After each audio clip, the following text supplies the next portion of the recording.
Hi friends, welcome back to happy మహా vlogs. అందరు ఎలా ఉన్నారు? బాగున్నారా? నన్ను మాత్రం ఈ క్వశ్చన్ అడగొద్దండి. నేను మాత్రం అస్సలు బాగాలేను. ఎందుకంటే తిరుపతిలో ఎండలు మామూలుగా లేవండి, దంచి కొడుతున్నాయండి. పాపం చిన్నపిల్లలు పెద్దవాళ్ళు ఎలా ఉంటున్నారో అసలు. నేనైతే ఇంకా పైన ఉన్నాను కదా, ఆ ఫ్యాన్లు ఏదో మూలలో ఉంటే నేను ఏదో మూలలో ఉండనమాట. గాలి అసలు రాదు. ఏసీ వేసుకుందామంటే ఆ షాప్లో నుంచి అది కిందికి దిగి నా దగ్గర రాను అంటా ఉంది. ఏసీలు కూడా నా మీద పగబట్టేశాయి.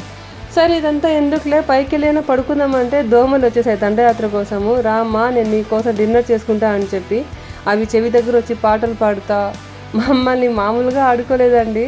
ఆ చెట్లు కూడా ఏందో, వాటికి కూడా ఏసీ కావాలేమో, కరెంటు కావాలేమో, చెట్లు కూడా గాలి ఇవ్వలేదు. మళ్ళీ అర్ధరాత్రి దుకాణం సర్దేశాము. కాసేపు ఆ వెన్నెల్లో చంద్రుడిని చూసుకొని కొంచెం ప్రశాంతంగా ఫీల్ అయ్యి మళ్ళీ కిందకి వచ్చేసాము. ఇవే మా ఇంటికి వచ్చిన కొత్త గెస్టులు. ఎలా ఉన్నాయండి చెట్లు? బాగున్నాయా?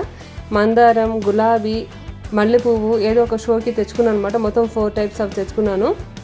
ఇంకా వాటికి వచ్చే కుండీల్లో ధనియాలు వేశాను, కొత్తిమీర వస్తుందని.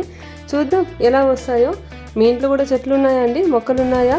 అయితే వాటి గ్రోత్ ఇంకా ఎక్కువ బాగా రావాలంటే ఏం చేయాలో కొన్ని టిప్స్ అయితే ఉంటాయి కదా, నాతో కూడా షేర్ చేసుకోండి మెసేజ్లో, ఓకేనా? మర్చిపోవద్దు. అండ్ ఈ వీడియో ఎలా ఉందో లైక్ చేయడం, ఎలా ఉందో చెప్పండి. లైక్ చేయండి, షేర్ చేయండి అండ్ కామెంట్ చేయండి. టాటా.